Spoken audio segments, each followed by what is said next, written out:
Welcome to the channel, folks. My name's Shane. In today's video, I'm reviewing the OSEE GoStream Duet 8 ISO kit, which is an 8-channel live streaming switcher with built-in ISO recording, an audio mixer, media playback, and multi-platform streaming, all in this portable unit.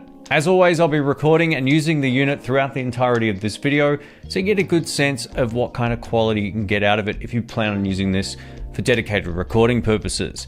At the time of release, the Duet 8 ISO is priced at $1,795 US, which translates out to about 2,600 Australian dollars, at least with the exchange rate as of shooting this. Now, this video will cover the problems that this pack actually solves and what sets it apart from other switcher options on the market. We're going to talk about the benefits of the ISO recording, the specs, audio capabilities, and companion software. The Duet 8 can do lots of cool stuff, and I'll try to cover as much as I can in a clear and detailed way, and hopefully by the end you at least have a clear picture of whether or not this fits your particular workflow.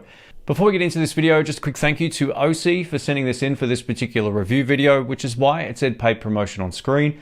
This is a product provided review, but they don't have any input into this video. They've not asked me to say anything in particular, and they don't get to preview this video ahead of launch. Odds are this video might be quite long, so what I'm going to do is timestamp each section down below so you can skip ahead, back or forth if you need to. Let's talk about a few of the problems that this unit actually solves. So a lot of people doing multi-camera work end up juggling a whole bunch of separate devices. You need a switcher, a recorder, a screen, converters for different camera types, and a computer for live streaming.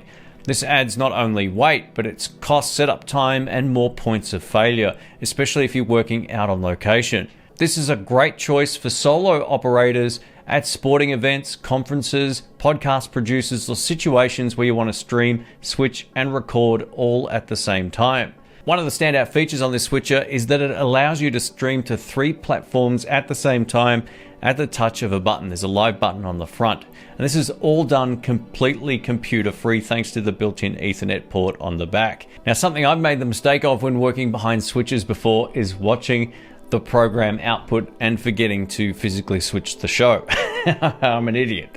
This usually means either starting again or doing a second take, which isn't always an option, especially if you're hired to do a live event, for example. Now, the ISO recording on this is a get out of jail free card for producers. It allows you to edit the content later and recover the shot that you left out. Maybe my favorite thing about this is you can simply plug in all your cameras, hit record, and forget about it, which is how I'm doing this video. I don't even have to switch because I'm going to be editing all of this in post-production. Usually when I produce these type of videos, I would have to talk to the camera, make sure I'm switching to the right angle at that particular time, and remember to switch back when I'm addressing the camera.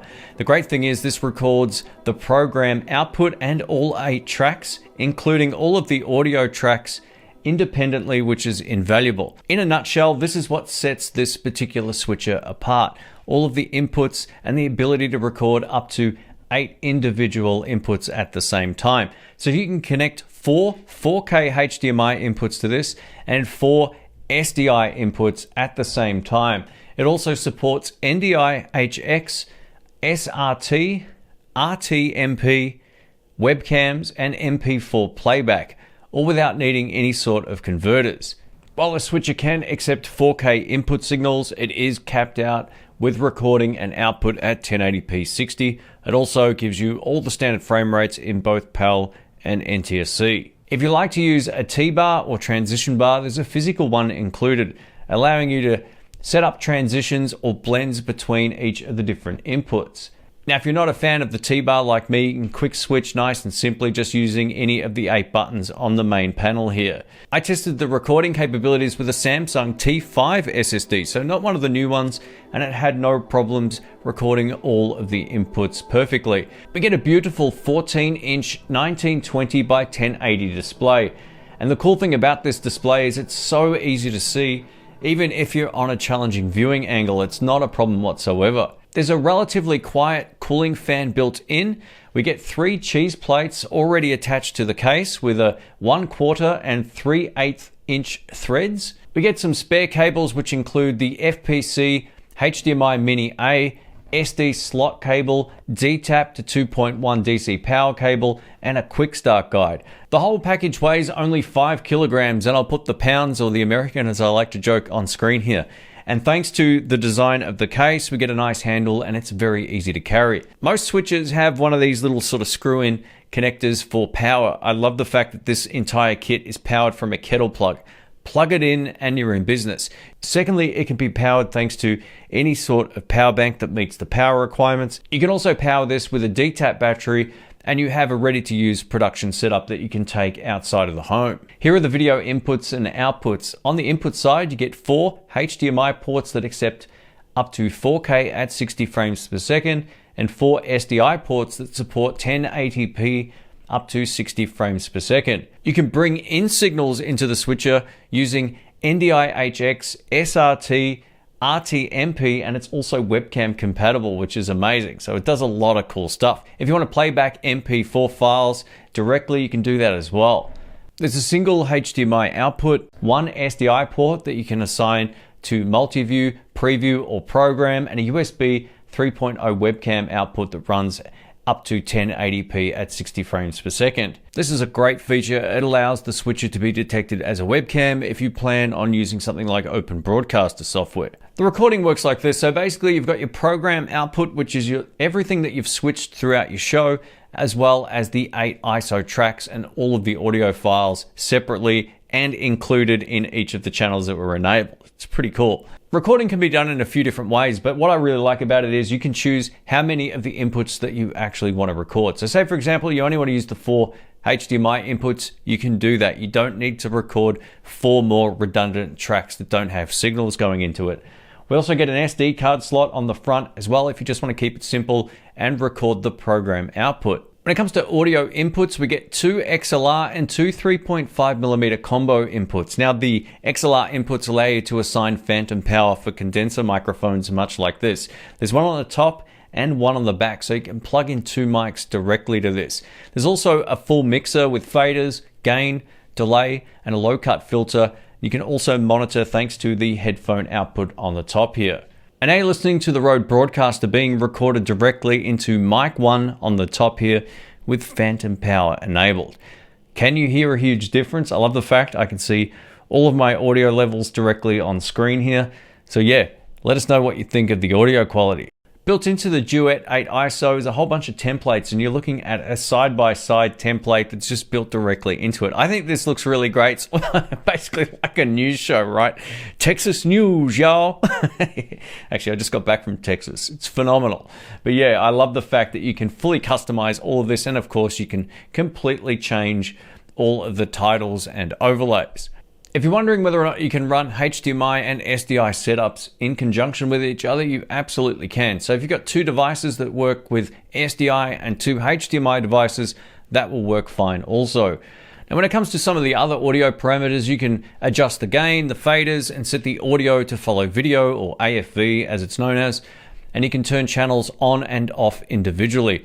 Audio meters are shown on the multi-view here, so you can see exactly how hot the signal is for both the channel going in and also the program output. Whether you're using a separate mixer or running everything into this, you can set up some really complex audio routing. You can change the volume of each individual input. If your cameras have XLR mounts on top of them, you can mix them accordingly for the program output. But again, as I mentioned, you get all of that and the ability to then remix it later in post thanks to those ISO recordings. Gamers will appreciate the fact you can bring the game volume down and your voice up to a point that works for your particular mix, and then you're done. You can turn it off, turn it back on, and it will remember all of your settings. This unit also supports upstream and downstream keyers. So the upstream keyer is for chroma key for green screen or blue screen work, where you want to sort of superimpose yourself on a different background, for example.